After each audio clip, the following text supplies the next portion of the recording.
आज हम लोग करेंगे क्वेश्चन नंबर 10 जिसमें कहा गया है कि consider a gravity free fall in which a tray of mass capital M carrying a cubical block of ice of a small m and HL is at rest in middle. If the ice melts, by what distance does the center of mass of the tray plus ice system descend? तो देखते हैं हम लोग इस question को।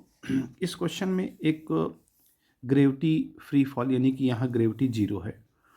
तो ये एक आइस ट्रे है जिसका मास कैपिटल एम है और जहाँ आइस रखा है वो क्यूबिकल आइस है जिसका स्मॉल एम मास है। अब देखिए यहाँ ग्रेविटी जो है ज़ीरो है, यानी ग्रेविटी का कोई वहाँ पर काम नहीं है। तो जब ग्रेविटी का कोई काम नहीं है तो एम जी यानी कि जो फोर्स है ग्रेविटी की वजह से वो क्या होगा, ज़ीरो होगा। और जहाँ पर अगर एम जी जीरो है यानी फोर्स जीरो है तो यहाँ पर इस सिस्टम में कोई भी फोर्स एक्ट नहीं कर रहा है। और हम जानते हैं कि जब फोर्स एक्ट नहीं करता है तो उस सिस्टम का एक्सीलरेशन सेंटर ऑफ मास का वो भी जीरो होता है। और एक्सीलरेशन का सेंटर ऑफ मास जीरो होने का मतलब ये हुआ कि वहाँ पर जो वेलोसिटी है सेंटर ऑफ मास की वो क्या हो जाएगी, कांस्टेंट। अच्छा, अब स्टार्टिंग में चूंकि रेस्ट में था, तो जब स्टार्टिंग में रेस्ट में था तो उस वक्त सेंटर ऑफ मास की जो वेलोसिटी है वो ज़ीरो थी। और हमने बोला है कि जब वहाँ पर कोई फोर्स एक्ट नहीं कर रहा है तो वेलोसिटी एज इट इज़ जो थी वही रहेगी। इसका मतलब अभी भी सेंटर ऑफ मास यहाँ पर जो सिस्टम का है वो जीरो ही बना रहेगा। अब बात आती है कि क्या डिस्प्लेस करेगा।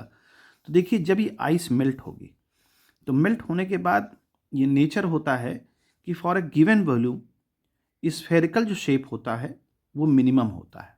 यानी कि जब ये पानी यानी कि वाटर जब आइस मेल्ट होगी तो अपना शेप ऐसा बना लेगी कि सरफेस एरिया कम रहे।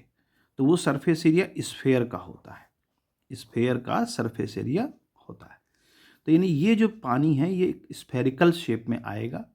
और स्फेरिकल शेप में आने पर मैंने आपसे बोला क्योंकि वेलोसिटी सेंटर ऑफ मास की ज़ीरो ही रहेगी तो जाहिर सी बात है कि जो भी इसमें अब सेंटर ऑफ मास आएगा पिघलने के बाद, मेल्ट करने के बाद, उसकी सेंटर ऑफ मास की वेलोसिटी क्या होगी, ज़ीरो। और जब वेलोसिटी जीरो होगी मतलब कांस्टेंट होगी, कांस्टेंट मतलब जीरो होगी तो एक्सेलरेशन भी यहाँ पर क्या होगा, ज़ीरो होगा। तो यानी ये मास कहीं भी डिस्प्लेस नहीं होगा, सेंटर ऑफ मास इसका। तो अब लिख सकते हैं कि सेंटर ऑफ मास है ना, centre of mass of the system will not displace, यानी उसका डिस्प्लेसमेंट जीरो होगा, ये कह सकते हैं। तो इस क्वेश्चन को इसी तरह से समझा जा सकता है।